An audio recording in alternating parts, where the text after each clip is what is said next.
ওরে সোহান আল্লাহ, কি কম দুঃখের কথা। বাইক খালি চিকুছে বসে ব্যাগ লোকের জমি কাদো শেষ হয়ে গেল, সারাদিন খালি সুদ থাকা। আমি 11টার দিকে চিন্তা ভাবনা কোনো থেকে যাই, শুক্রবার দিন 1 ঘন্টার একটা স্লট মেরে আসি। জমিতে আসে দেখি রে বাবা রে বাবা, কেজি ঘাসের ঘাস দেখেই মনে করছে হ্যাঁ ব্যাংক। আর আলের তো কোনো লিমা দিশে নাই, কুটকার আল কুটি গেছে, মানে গরু খুঁজে ইনকা চিকুনাল ইনকা করে দিছে, মানে ভেঙ্গে চুরে সমান দেখেই গাওয়ার জড়াইছে।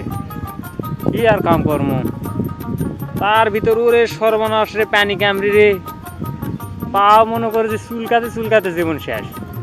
কাম করবি না পাও চুলকাবি, এই অবস্থা। এই কৃষি কামত এই আষাঢ় শ্রাবণ মাসত এই আমন ধান লাগানোর আগে যে খাটনি হয়, অন্যান্য সময় বলে দুধ ভাত কিছুই মনে হয় না।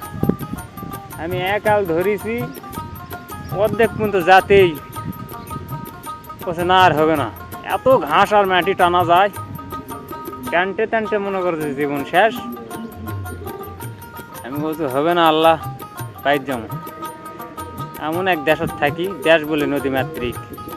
আমার এলাকাত নদীর বংশ নেই, আকাশ তিনি যা ঝুরুত ঝারুত পানি পড়ে, ভিয়ত আর পানিও নেই কোনোটা। কি কবি কে বন্যা হবে না, বন্যা হয়ে তামাম পাতা ডুবে যাবে, জলমলা চলন বীরের মতো থাকবে, ঘাস টাস তেমন হবে না, তাহলে কাম করে শান্তি। এই হলো আমাকে ভোগান্তি।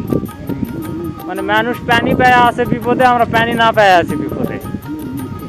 কে পানি সবগুলো এনে এটা দেওয়া হবে না, ডুবে যায় গেলে পাতা ডুবে থাকে, 1 সপ্তাহ ডুবে থাকা লাগে।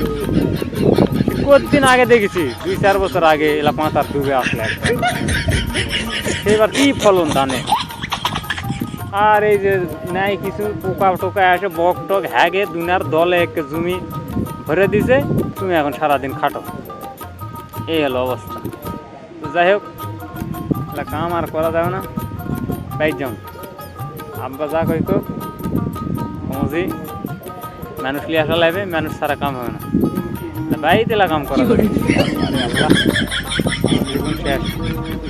শুক্রবার দিন গোসল টোসল করে যায় জুম্মাত বাড়াম, কোনো ঝুঁকি ঝামেলা নেই। আল্লাহর ইবাদত করো, সুখে শান্তিতে খাও, থাকো। কত কিসের কাম, বাল কামেলা করে।